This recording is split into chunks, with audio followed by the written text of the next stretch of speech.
have three wonderful children. Christina's a teacher, the oldest, and she married a teacher, both down here at Germantown School.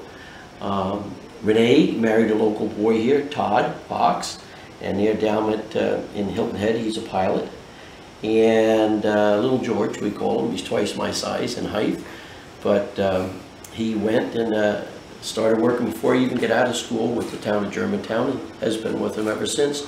And he has his license now from DEC, and he runs the sewer plant district that we have. And we have a nice sewer plant too. We're going to talk about that. What were your parents like? Workers, really workers. And they moved, my two older brothers were born in New York City. So they moved up here before Frank and I were born, and with the hope of buying a farm. And matter of fact, it was a chicken farm, and with the hope of the older brothers helping out. Things changed. The older brothers said, you know, we're going to play ball, we're going to go with our buddies from high school, you know, and so that failed. My dad got a job in a cement plant, and Lone Star cement plant, worked there the rest of his life. And my mom, to help out, set up a small health home, like a nursing home, and we had a big ranch, farm ranch type house, so there were extra bedrooms, and she had 5 older people cook their meals before us, and then they ate and, you know, went on about their business, and she had to help some of them, and then we ate later. So that's where I remember growing up to make some money. What was it like to, you said that she operated that in the home that you Yeah. And what was that like to grow up having that element in your house as well? That's a great question. Some were cranky, so I learned to leave the crankies alone. And others were so nice. I felt I had sometimes 4 or 5 grandmothers. Never took any men, it was all the ladies. So it was good. It was really good, the total picture, the report card, instead of one example, you know. It was good. I enjoyed it. I didn't like to see my mom work so hard, but we pitched in, the 2 younger ones. The 2 older ones were, well, John he went back to New York City, can you believe it? And went to New York University, and worked to get his some extra money, worked at the Radio City Music Hall as an usher. What was it like to grow up in Germantown? What was the schooling like for you? We loved it. You know, it was small. It was you knew the teachers, like Glenn Webster, Judge Webster. I liked it. It was cool. I didn't get lost in the crowds. You know, and close to the house, ride your bike every day, and I enjoyed it. What do you think is the biggest benefit of having such growing up in such a tight-knit community? Volunteerism. They don't have the money to buy this and buy that for the kids, so volunteers turn out and help on the soccer fields. Volunteers turn out and help mow the ball fields. That's different than the supervisor of a very large and rich town picking up the phone and have contractors come in and do everything. So I just, you know, working together, side by side with people, and knowing that you can't always have the best. My family grew up poor, and we knew what a Ford and a Chevy was. Once in a while we'd see a caddy go past, a Cadillac. So, you know, it was plain and simple, plain and simple. Was there anything that was difficult about having knowing everybody and having such a tight-knit community growing up? No, I didn't see that. No. I saw everybody at the local birthday parties. No, I didn't see any problem there at all. A little different when I went to Albany State. That's when, you know, there's 100 people here. You got to get to know things. That was a little difficult, but it helped me. All of it helped me teach successfully for 34 years. And in your classroom, you see exactly what I'm describing. You see the rich, you see the poor. You see the boy that's sleeping in your class, and you ask him, Billy, you know, last couple of days you've been sleeping. And he said, Mr. Sharpe, my dad left home, and I work in a gas station until 1 o'clock. Oh, I wish he didn't tell me that, because he's breaking laws, labor laws. And I let him sleep when he was tired. And he got his work done. I don't know if I'd been able to do that if I came from a great big city and here's the standard, you know. I think he learned, I never saw him again, but I think he thinks back at what happened there and will treat others that way. So I think it was helpful, very helpful coming, you know. No student loans, worked in the summers, picked cherries, picked peaches, worked at Lone Star Cement Plant, where my dad did in the yard gang. Promised myself I was going to finish that college education. So, all helpful, I found it, all helpful. What was the typical day for you as you were, you know, 13, 14, 15, that you know, early teens? What was your typical day? In school? You know, wake up in the morning all the way through, you know, either summer or during school. Well, let's say school first. I would get up, and I was the only one out of 4 of us. My mom encouraged me. My dad was always there for me, but he worked so much. But and I'm not regretting that. I'm appreciating that he was there. But my mom was the one that encouraged me. So I played the trumpet in the school. So Mr. Cianfani, and I worked, you know, and stayed after school with him. Okay, none of the other brothers did that. So I'd get home 4:30, and help my mom with the meals, setting it up. I wasn't a cook, but setting the dishes and all things like that. And then, you know, 8:30, start your homework. And there were nights when my dad came home at midnight, and I'd still be sitting at the table. And in the summer, running and gunning. You know, if I wasn't, before I could get a job, Dale's Bridge was the thing, the swimming area, the swimming hole, okay? And that was when the old bridge was still up. And we'd go down there and do crazy things, you know. Mrs. McLean, Jean Coons, I'm sorry. She was a lifeguard the town had down there, and we'd all get up on the bridge, you know, and say, don't you jump off that bridge, you know. About 6 of us, you know, we jump off the bridge. And that was to the extent of getting in trouble. We just never thought about stealing gas or anything like that, you know. Crazy things. I remember my brother would go to movies. Frank would go to outdoor movies, Sunset Drive-In, and I keep begging him, you know, come on, you know, you're a kid, come on, take me. And then he'd take us a couple of times, my buddy and I, but then we would never pay. He would put us in the trunk of the car, half a mile from there, and then after we paid, if you remember Sunset, he took a long driveway up and he made a turn where the booth couldn't see it. We pop out quick, you know. One time he left me in for the first movie. I got claustrophobic as a result of it. But so that was the crazy things. When I could work, that was it. Always picking the fruit and things like that.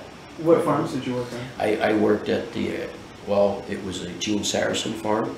That's the Kellner farm now.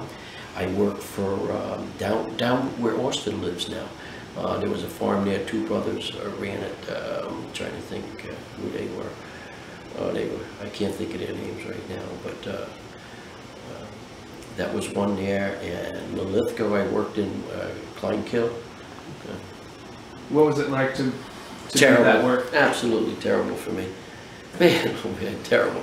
Because when nobody was around, all us guys, we didn't want to move our ladders, so we became monkeys. And we started climbing. We should have moved our ladders, you know. And I just didn't like it. I just didn't like that kind of stuff. And the bosses are on you too. And if I remember right, you got paid by what you picked.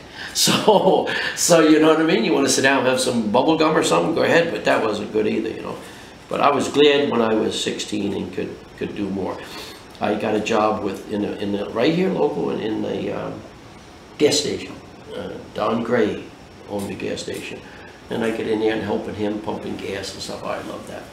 And I think I loved it too because I saw the people. You know, in those days, they didn't get out and pump their own gas. It was full service gas like New Jersey now. And I do the windows, and you know, that was nice. That was nice starting to see the people, because I saw the people in my mom's mini nursing home, and I saw service. So I kind of thought that was better than picking cherries. And then the big job, the nice job, was big money was when I went up to the Lone Star Cement plant, just in the summer. But we'd work 12-hour days, but big money. I got in a union, unbelievable, you know. So if at 3 o'clock the boss came around and said, "You want to work for 4 hours?" Yeah. And first of all, okay, what do you want for supper? Whoa, you know, so he'd buy you supper and bring it to you right there, and 10, 12 of us to sit down and eat it. But that's how I made it to go through Albany State. Yeah, without any big loans when I got out. So that's the progression up and down there. But other than, what were the other... Little League. Loved it. Loved to play ball. I should have went on and tried, you know, but to get to a at least.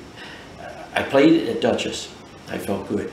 I was a substitute catcher. I caught all my life in Germantown. And, oh, I loved it. I went with an American Legion team in the summertime, and I loved baseball. And that's what I did if I wasn't doing anything else. That was my favorite. And like I say, I didn't, at Albany, I didn't go out for it. You know, Dutchess was good experience, but the competition got very strong. Small town, I didn't have that competition, you know. It was the Clow boys. Kenny Clow, you know, and we'd substitute catch. That was Pete Kakris was our coach. He was also a teacher in the school, and so that's what I did. I love ball. Are there any of the games in Germantown? Any specific game that really brings back a memory for you? Well, men's softball. Yeah. So Ralph Del Pazzo started organizing that. There were 6 or 7 teams, and you know, we'd play not to hurt each other or anything, you know, but we'd still get rough. And I played that for as long as I could, again catching. And then when after a game, when I went home to take a shower, when that shower took more time to take than the entire game to play, I knew it was time to quit. And I'm talking about 38, 39 years old, you know. So that was it. Did you always know that after college you wanted to come back to Germantown? No. It was a job. It was a good job. I taught in Delaware the first time. So, but then a job opened in Chatham, and I went and I just interviewed, and I received the job if I wanted it. But then somebody told me that one of the fellows I played softball with, Jim, told me, you know, Catskill just built a brand new high school. And I went over and looked at it, and oh my goodness, when you see an old school and you see the brand new facilities there. So I applied there, got that job, moved, and never left that job. Oh, those new facilities are, well, you can do your job, you know. And when I started out there, at Catskill, I had my own desk, you know. But by the time the crunch came, it was 6 or 7 teachers sharing the same desk. And you learn to move from classroom to classroom. And you know, I started there in 60 or 70, 69 or 70. And like I say, the kids came to me. But 10 years later, I bought an airplane, like a bag that the pilot carries, a little bit wider and stuff. And I had to move because of the crunch, economic crunch. Reagan years were great. After the Reagan years, it was a crunch. What was the feeling like when you came back to the town? How did you feel? Good question. Good question. I had to. My buddies were gone.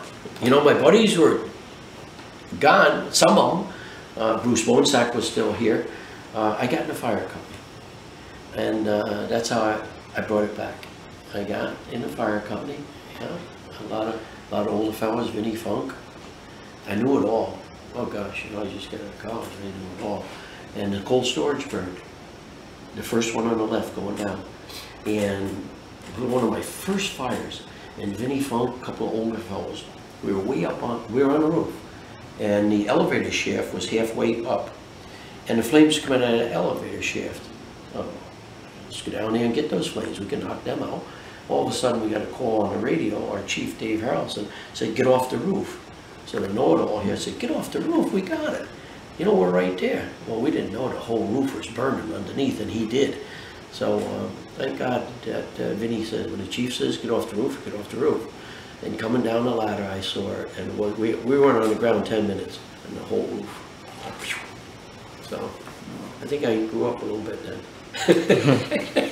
Wasn't quite the know-it-all. But being in the fire company was wonderful. Okay.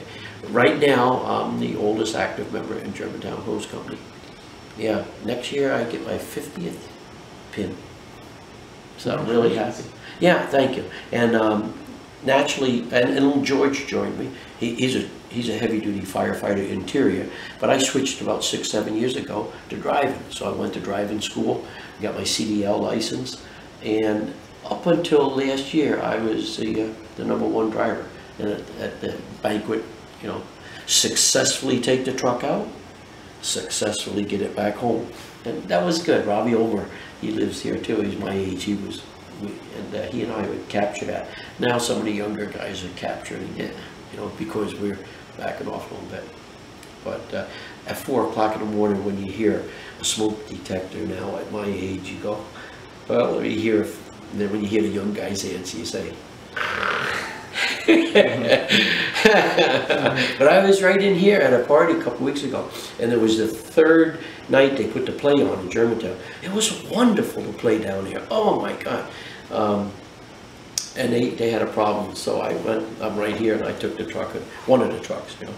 So that's how I reacquainted myself with Germantown, getting in the fire company. Was it what you expected it to be now that you were a little bit more mature, a little bit older, coming back to where you had grown up? Yeah, it was a challenge, because I was in a couple of years and I ran for line officer and worked my way up there. So that was a challenge. It was always a challenge, you know, to succeed in leadership. And that's the way it was in Germantown School. I was president of my class, and then there came the opportunity when I was a senior to president of the student council. And Dick Stats was the junior, and the two classes were really competing, you know. And George Nalick, buddy I grew up with, still with him now in the fire company. He says, we got to win this, you know. And so I asked Mr. Vonderos, and he lived across from the school, and all the kids came in that one entrance. I said, can we go down here on a Sunday night and put a big banner across the whole top? And he said, oh, George, I wish you just had done it and not asked me, you know. He said, to give permission, but he said, if we can remember that we never spoke, I guess it would be fine with me. And we put the banner up, you know, some of the buses all pulled in. Oh, it's 25 feet long, you know. It said Sharpe for student council, so I was successful. So I've enjoyed being a leader. Got it from my mother.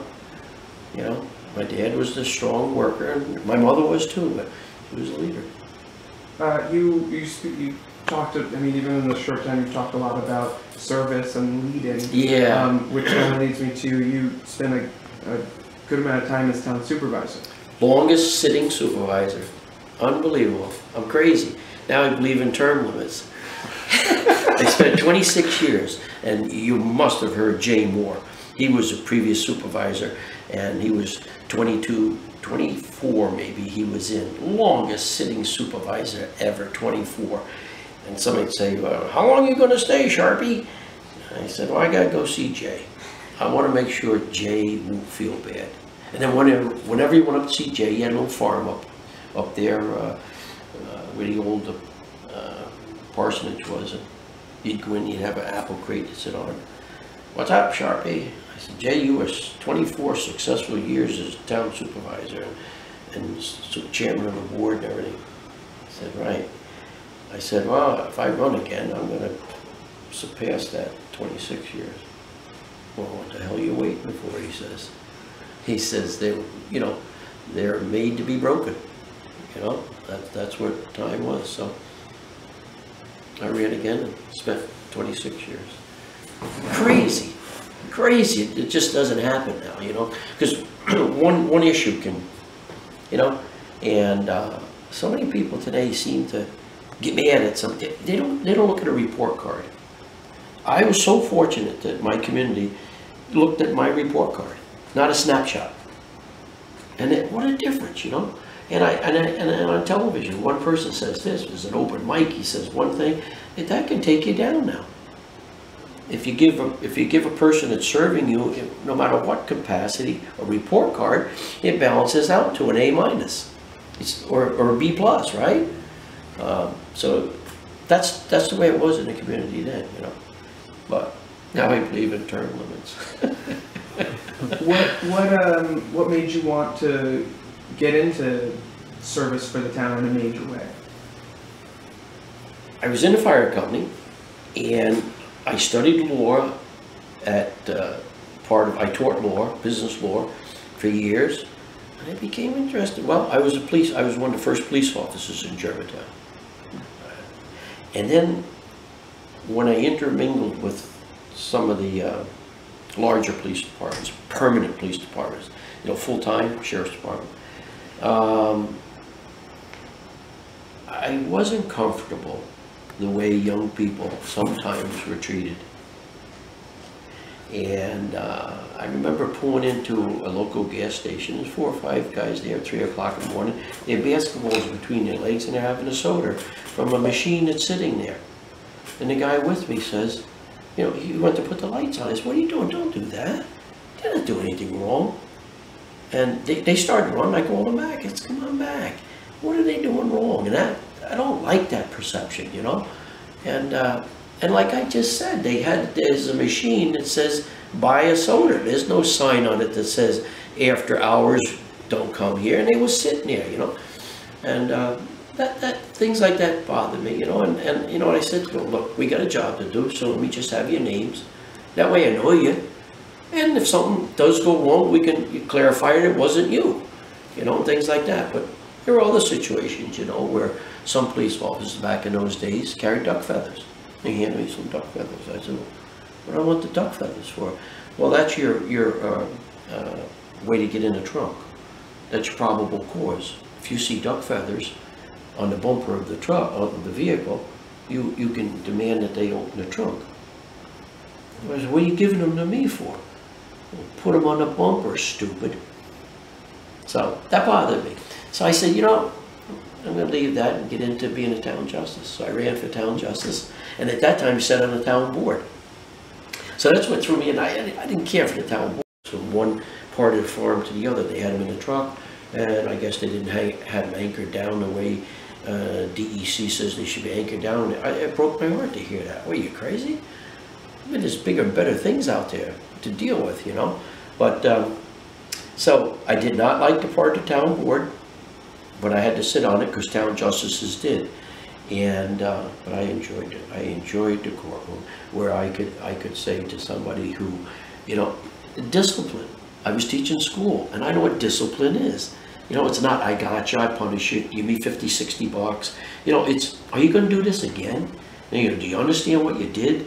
And they don't have, you know, mom or grandmother there with the checkbook folded right over. I'll never forget that. Come on, she says, how much? So that no matter what she wrote, that kid's not going to change for a while until he, you know. So I thoroughly enjoyed that. And then, you know, I handled about 700 cases. But then there came an opportunity for me to either change or stay there. So I ran for Town Supervisor in 1978 and won. Oh, yeah, I thoroughly enjoyed it. Thoroughly enjoyed it. Team, group effort. You know, circle your wagon around your friends, ones that you can trust, and then open the circle bigger and bigger and bigger. But you got that core to help you get going. And that's the way we ran our Halloween rides and different things we did here. You know, it was so big. It was so big. We used to make $20,000 6 weeks, 6 times. Friday, Saturday, Friday, Saturday, Friday, Saturday. If the weather cooperated, no rain, no wind. Wind could hurt us too. And we'd make $20,000. But the way we would do it is pick out 12 people that would be leaders, you know, by different event leaders. And I would meet with them only, and they would pick their committee. I guess I call them division leaders. And so they would go out and get their committee. So right now people say, "Man, we can't get volunteers the way you did." Well, I didn't get them. I got 12. And I just told that to Matt Phelan, who's organizing the 4th of July for Germantown. He said, "I can't get them." I said, "Okay, get 6 key people." Because they go out and search, they get their buddies. Okay? And I got 12 great people. And they would go out and each get 10. There's 120 volunteers. It took us 100 to put that on, 100 volunteers. But they came out for the division leaders. I'm not sure they came out for me or what. I favor that they came out for the division leaders. And that's great. You got to go out and reach out for people that are friends and you grew up with and things like that. So that's how we got our 120 volunteers and put that on for many years. So I enjoy, that's the part of politics that I really enjoy. Going to a monthly meeting and answering questions and, you know, why isn't this, why isn't that? That wasn't as great as the events. I think the projects in Germantown and the events in Germantown, community projects, community events, is why I stayed those years. And I was a police officer for that. So I put in 35 years of service to Germantown. And that's why, because it was fun doing it with you know, your division type leaders and others coming forward. But our projects were good too. Community projects, community events. I'll never forget them. You know, first thing was, oh, maybe I'm rushing. No. First thing was, I think one reason I didn't like going to a town board meeting when I was on it, 73 to 78, was a little tiny library across from the post office. And that was the back end of a highway department that was crazy. The trucks sat outside. You have to repair a truck, you set 4 trucks out to repair one. And I just, how do you live this way, you know? And so there was an opportunity, and when people know you're anxious to do things for the community, Mr. Eckert called me. He said, "George," he says, "you know, I hear you thinking you want to do some things to change Germantown." I said, "Oh my goodness, you wouldn't believe where we are for a town hall and a highway garage." So there's an old road leading off of 9G, and it stopped at the house where, right by the library. That was the last one. It was a turnaround, it was a dirt road. And he said, "I've got some property I'd be willing to give for some ball fields and things." And I said, "Well, I tell you what we need is a highway garage and a town hall." Well, he said, "I'll give you 2/3, you pay the other third at a reduced price." So we bought enough to take us out to Main Street. So one of the first things when I get in with Earl Helsley is put in the Toby deal is come up from 9G, which I call Bell Road, open that all up, kept it turning, and now it goes back out to and Main Street, and that's our complex now. All a little bit each year turned to ball fields, soccer fields. Highway garage was the first building we put up right there. Then we came over, jumped across, and put the town hall up. Now it's made out of metal. Okay, it's not brick faced, and it's not, you know, we didn't have that type of money. But and you know, the pavilion put up by that pavilion was put up. We went to contractors. Funny, went to contractors. Can we all get together and build a? No. So wow, I thought this was going to be a better meeting. So Attilio says, "I don't work with that guy. I'll put all the cement in. I'll put all the cement in, and I'll leave the 6x6s sticking up. That's it, me and my boys." I said, "Oh, okay." And Jimmy Bates sat there. Jimmy says, "I'll take it from there." But I ain't working with him.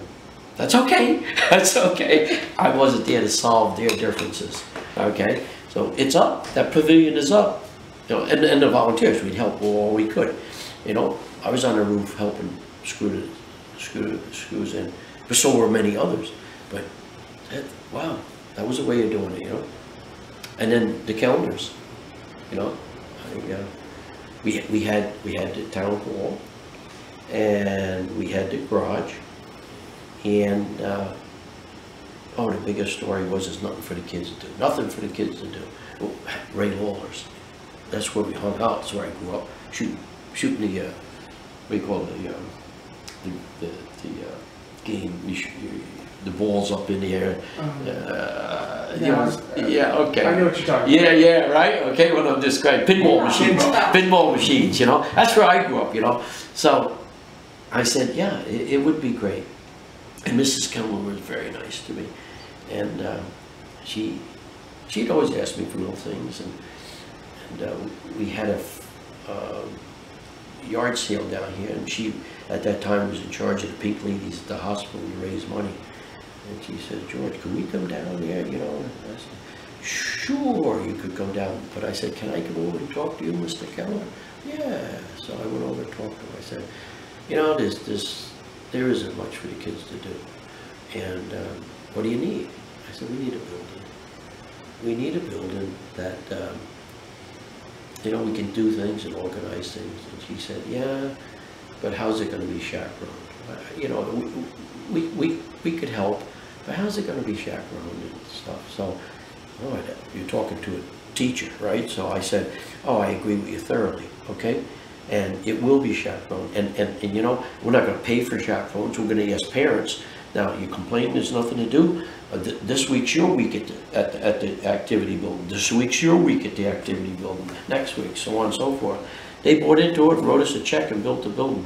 Completely built the building. Okay, and then we used it so much. Okay, then I went back to her and I said, you know, it's 30 by 40. And she said, well, what do you want? I said, well, I'd love 30 by 80. She said, George, you want to double the building? I said, you know, that's why we built it that way. You know, it could be expanded. And show me the use. Oh, good, because I'm a believer in showing use to people. When you got to go to the town board to say, guys, you got to support this. Use is a big thing, you know. I showed her the use, and look at it. You know, again, beautiful. So those are how you get things. So those are community projects that you get help on, you know. And the other building behind it, the maintenance building, same thing. We had the Amish come in and just frame it. We had the money for that because they did the big pole barn for the sand and salt, and they gave us a bid for that, and they gave us a bid for the wash building. And now I said, this one over here can't be free, but you kind of mix that bid a little bit, you know what I mean? People, we got department money over here, but we don't have department over here. The guy from the Irish, you know, big beard there, he looks at me and he says, I think I'm reading you. So that came in to frame that building. He didn't do it for anything, you know, nothing, but fine. So then nothing in it, no electricity, no nothing. So then we just hit a local electrician, and he says, you get me a couple guys to drag the wire and everything. He did that. And then the cement, went over here to the guy with the cement, and hey, boy, that's a lot of cement in that building. And he said, I'll donate the cement. And who's going to put it in? Well, we did a little piece of the sidewalk here, just to test out, up in front of the telephone company up to the post office. Because the telephone company wanted to run heaters in it, like some communities do. So we said to Bruce, oh, good, man, thinking out of the box. And so we had a nice grant. We wrote a nice grant, got that. And the guys that were doing it, putting it in, they got the grant, they didn't have a water truck. And we had a water truck. So, what, you know, one hand washed the other. I never thought I'd be back talking to him again. But each day, OC would come up and sprinkle the water truck and wait, and they'd broom up their mess. And so, you know, I went back and talked to him. I said, you know, boy, you guys do good cement work here, you know. I took them up to the building. They did it. They did it. They brought their crew in and did it for use of the water truck. But at the time we offered the water truck, we didn't have this, you know, tit for tat. It was the right thing to do. We didn't want the dust for our people. And we had a water truck a half a mile away. They could have went out and rented one. It's not the right way to run government. And it turned out to be fantastic. So we have these projects not because we were rich. And the same thing with the lifeguard building. Oh my goodness. Richie Harrelson, he's deceased now, but all. I did not, I worked. I knew you knew Austin, right? Yeah, yeah. I didn't work there. I was there a lot, but I didn't work there.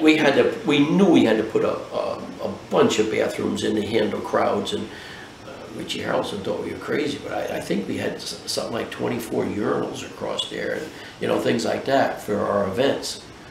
So you can tell it was a challenge. It was fun, and George here hasn't used I too much. It's been we. I didn't want to say I use the word we, but if you've been listening, it's we, and it's got to be we, you know.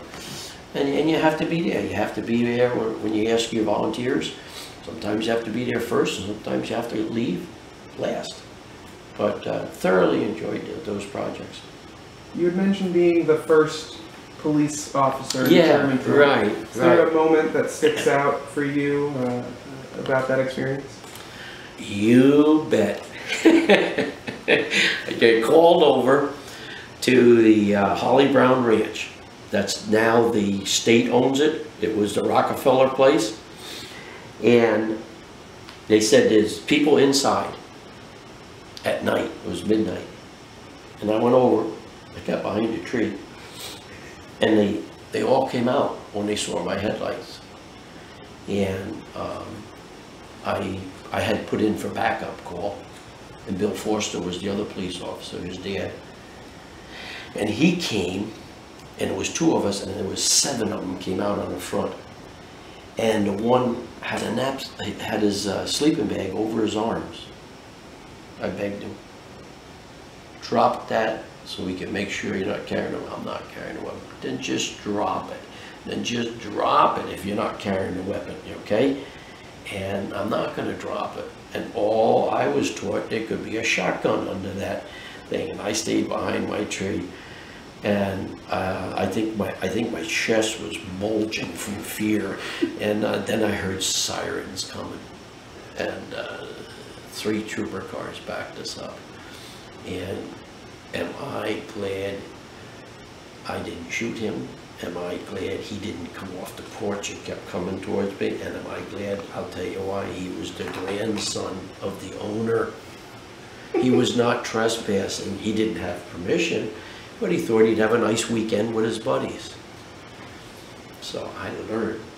And when I was teaching school, it was in an auditorium. And the sun was coming through. And we were getting them all in there to see a play or a guest speaker. And the sun was coming through, and apparently as people were sitting down, the dust came up. And it looked just like in this one area, the kids were smoking. But I remembered that other incident, and I said, I'm going to check this out first. Instead of jumping on somebody down here, where's your cigarettes? So yeah, I'll never forget that. I'll never forget that incident over there at the Holly Brown Ranch. Yeah. And then one other time, I was given back up to a trooper, and we bumper to bumper went in the driveway, lights on. It was down here where Dave Foreman lives, and the trooper said, "You take the back, I'll take the front." And I said, "Oh, thanks." That, you know, I thought that was a great thing, you know. So I got around there, and out from the inside come this guy. He kicks the door open to come out, and he jumps up on the railing on the porch, and he jumps right over the top of me, and I just watch him go down. You know, he didn't have a. I didn't know if he had a weapon or not. Let me tell you something. You don't have a chance for anything but the boom. He hit the ground, and he got up, and he ran, and the trooper come over. Why did you shoot him? I said, "Why didn't I shoot him?" Then I knew I was in the wrong field. You know, why didn't I shoot him? Why would I shoot him? You know. And then when I got back, I found out that trooper took unfair advantage of my inexperience. You take the back, I'll take the front. I never thought. 2 police cars, all the lights on the front. You coming out the front, you're going out the back. So he wasn't so, you know. So those 2 incidences helped me. Why didn't you shoot him? Because I wasn't brought up that way, you know. So I figured I got to get out of that line of work, and I went into teaching. I loved it. What's it like for you, being so involved in the community, to watch the kids grow up and, you know, start to live their life and either move away or come back? How does that feel? Fantastic, absolutely fantastic. In the teaching field, I have a camp up north, and and we go up on Friday nights to work on it, and we stop over there in Catskill. And one time, these two big arms came around me, and it was a black boy, and he had a trooper uniform on. And everybody in the store thought he was going to take me down. And it was Chris, you know, and he turned around. And he was in my class, and I saw him come up to that point. You know, right now he's a leader in the state police. You just feel you contributed. Back to Germantown, to see the father bringing his son to there. Okay, there's your volunteers. In the Oktoberfest, my daughter's children, okay, were working. They started to work, you know, and it's just fantastic to see the grow up, and then the next generation come with the parents. And more from my time, more and more moms and dads came with their kids than just singles came, you know. So it's just beautiful to see that, you know. Sarah, do you have any questions? I feel like you've covered so much. That's been great. Do you, I guess you've talked about how the things that you've built, do you have a sense that you've changed the sort of landscape and architecture of? Yes, 100%. Yeah, it's the we, you know, and you can talk about, I can comfortably talk about it more because I don't sit here with a big swollen ego and that says I.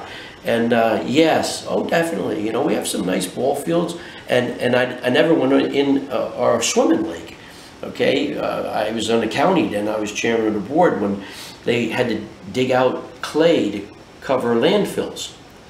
And so I get together with my crew, you know, you gotta have that, those people say, George surrounds himself with his buddies. Yes, true, you know, you gotta have a crew that, you know, tell you the truth, but stick with you. So I said, you know, wonder if behind the town hall, you know, that's clay. So we got some people in to test it free of charge. Big dig down, I was loaded with clay. Had the clay tested, made a deal with the county. It's all yours, guys.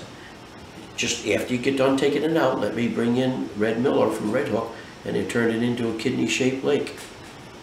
Oh my goodness, you know. So that changed it. Yeah, things like that.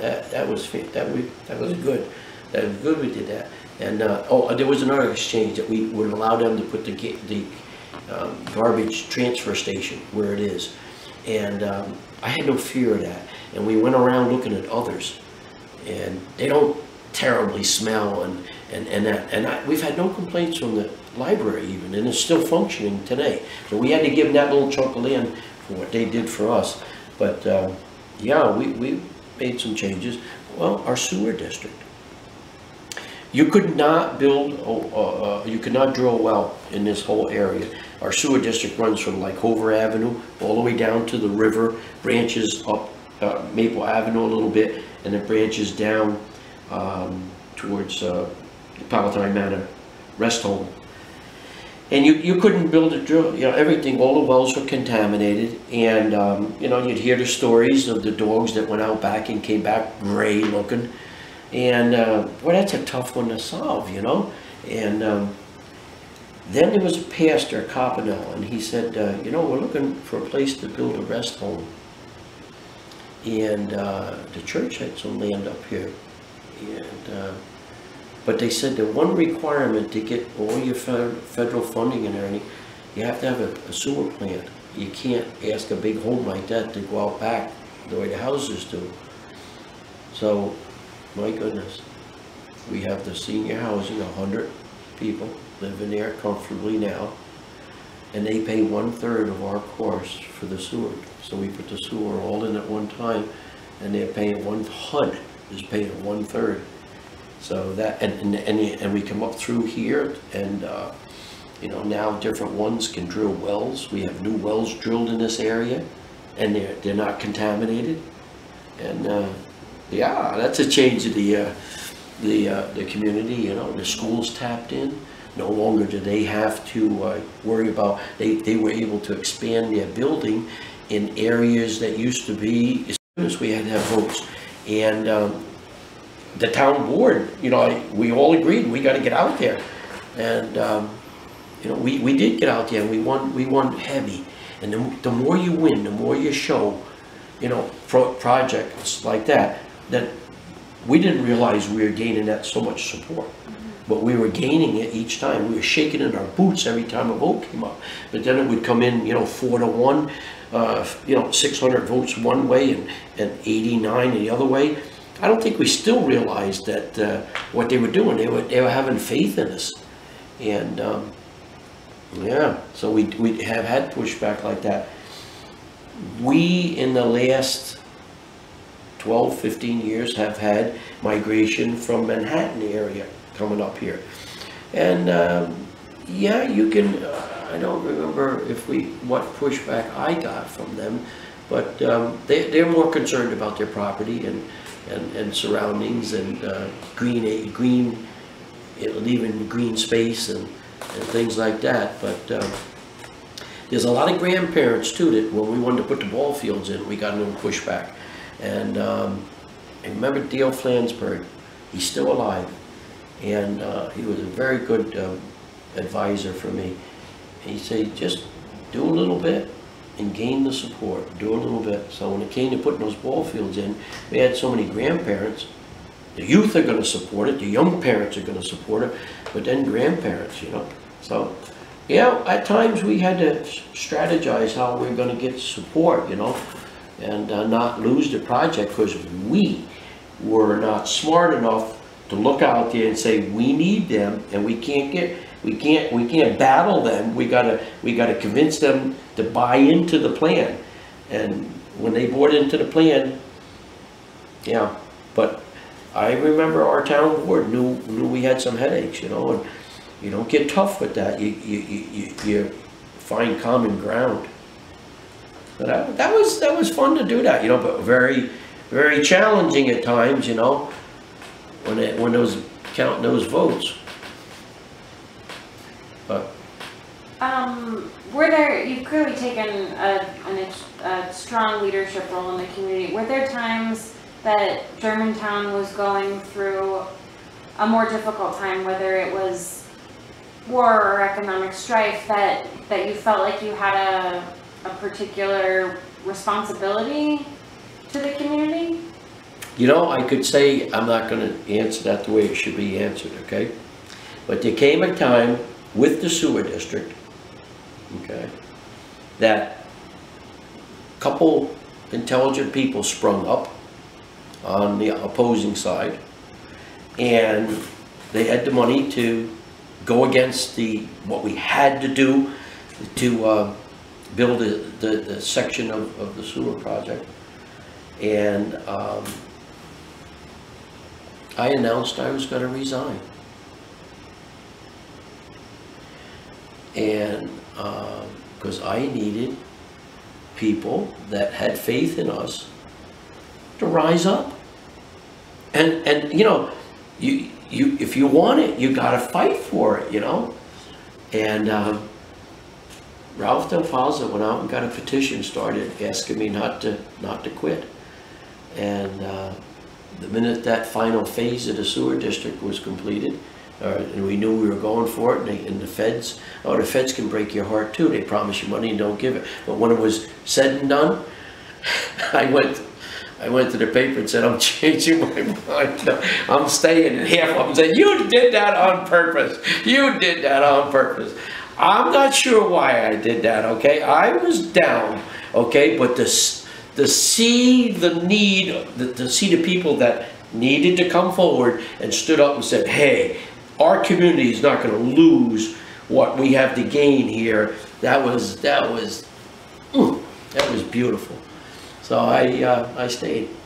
Was reelected a couple more times after that. Some people said it was a brilliant move. I think I stumbled on that. I was down, you know, but I didn't think it would work that quick. I'm not sure I planned it for that. I'm not sure. I think I was ready to quit, hang it up and say, wow, come on. But I'll never forget that. That was a pushback, you know.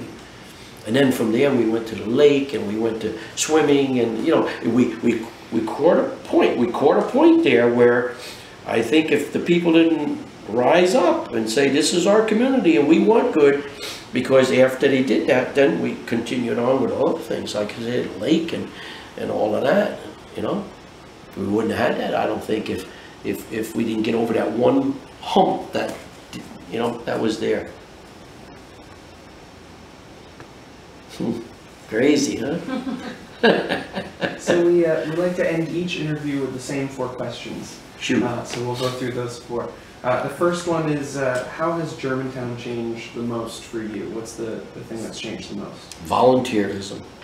Okay, I think to you know, get our community projects that I mentioned, the sewer district, the lake, the new buildings, and our community events, the haunted hay rides for 10 years, our Oktoberfest for 20 years.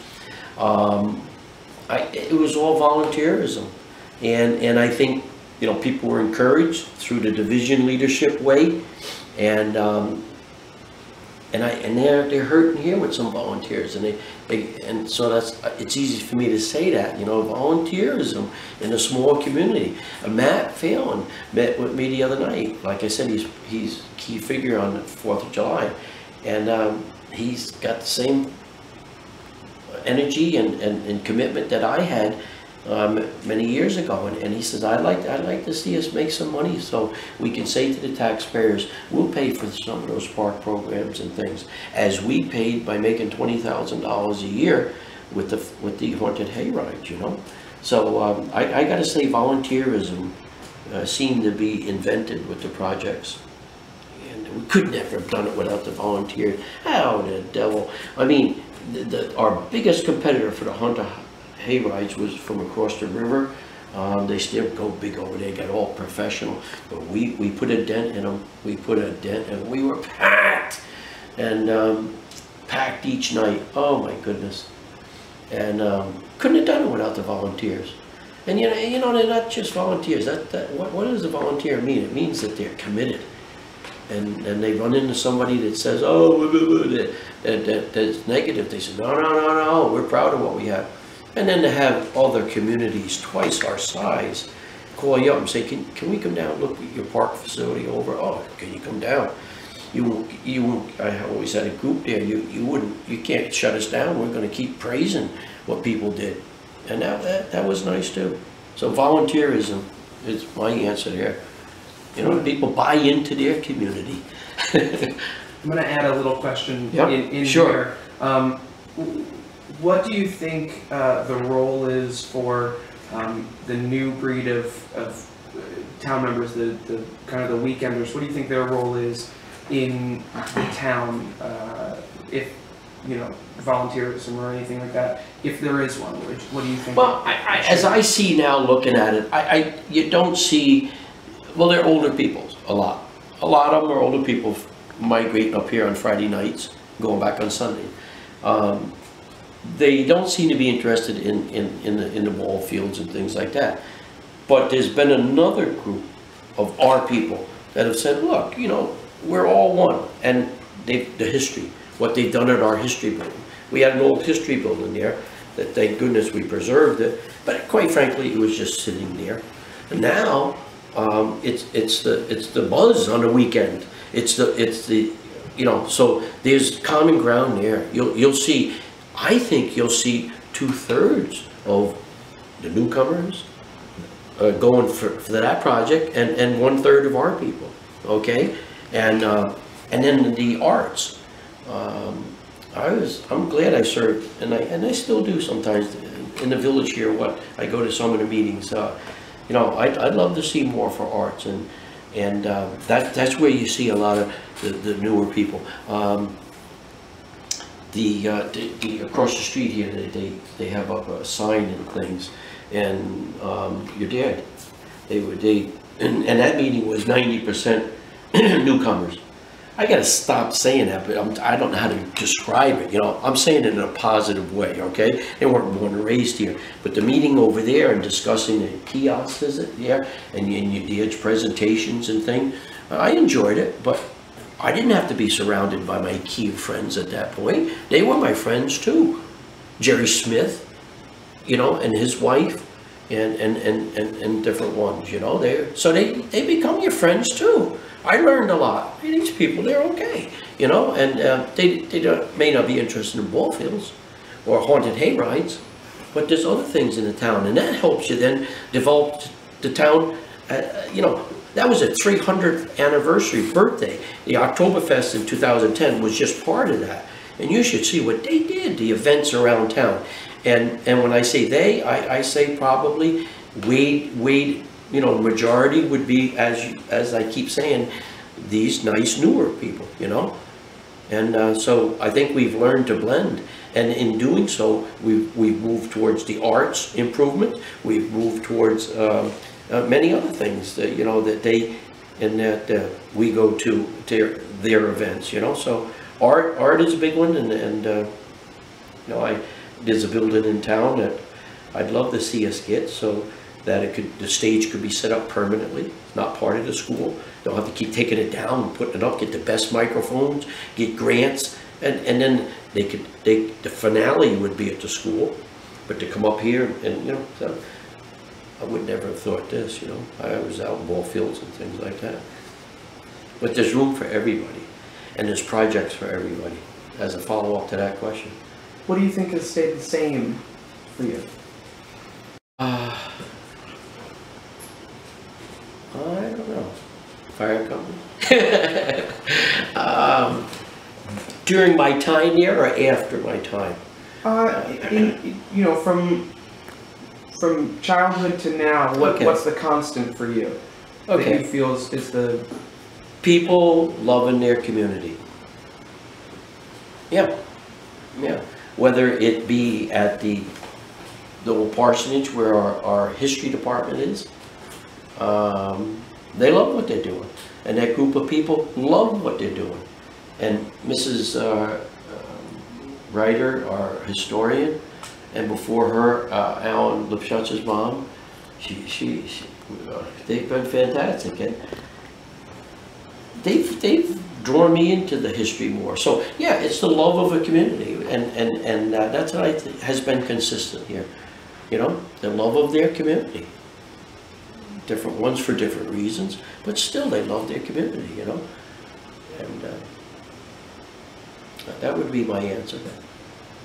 What does Germantown mean to you personally? My whole life. I just, I'm at peace. I'm proud of it. They're going through a stage now where they're had a hard time for the last 8 or 10 years getting the volunteers they need to do projects. But there's young people now on the town board, and I think they're going to spearhead more. You have the Christmas parade back here now. Now the fireworks are coming back. Okay, last year that was the #1 thing on Facebook, and I was up at my camp, and I'm reading my phone, and it's breaking my heart to hear, you know, people really wanted fireworks in this town because they had it for years, and now, you know, the two that were supported to run came out and said we're going to try and bring back fireworks, and they're coming back July 4th. So that's good. That's good. What was your question? I got away from your question. No, that was perfect. Okay, yeah, exactly. yeah, you know what I mean? Yeah. That's what I see, and I want to see it. I want our kids to have something to do, you know? And if you could impart any wisdom or ideals onto the future of Germantown, what do you think it would be? Keep going for grants, keep thinking out of the box. The building that I'm talking about in town, go for it. You know, it can be, you know, don't let anybody scare you. Look into grants, look into it. Maybe you won't use it for that. So many of them are so many of them that are vacant, or they turn them into restaurants. That breaks my heart. So I think you maybe know what I'm talking about now. I don't want to go into a church and have a restaurant. Okay, so, you know, pursue, challenge, find a way to do it. And in our zoning, when I was town supervisor, I love the zoning. First you gotta study. Zoning can really tie some people up and get them mad at each other, and oh my goodness, it's like the range wars with the sheep and the cattle. You know, there can be a way to make it work. And first thing I did is study that zoning, and I got some good people there that said, boy, number 8's not helping you. You came in here tonight for a little help, and page 8 is, whew, you know, you're kind of locked in. Let's keep going. Oh, let's look at page 19. You know, blend the zoning. Zoning's a big thing. So, yeah, that would be a recommendation. You know, look for projects. Go for projects. Don't just be contented. You know, if there's something closing, that's sad, but don't let it die. That building. Move to some thoughts. What do you use it for? Maybe it's a way somebody's telling us that we're sad that building closed. But let's see how that building can help us, and we can help them, and whatever, you know. So, you know, always I don't think we should become stagnant, and I'm not saying we are. Okay, I'm very, very proud of the young people that were elected. Okay, that was a tough thing to get out there and support them, because they were people. Young people can scare people, you know. But Matthew and Andrea and them, they're on there.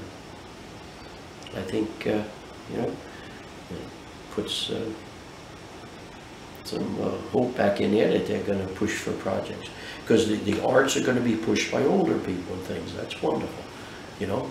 I mean,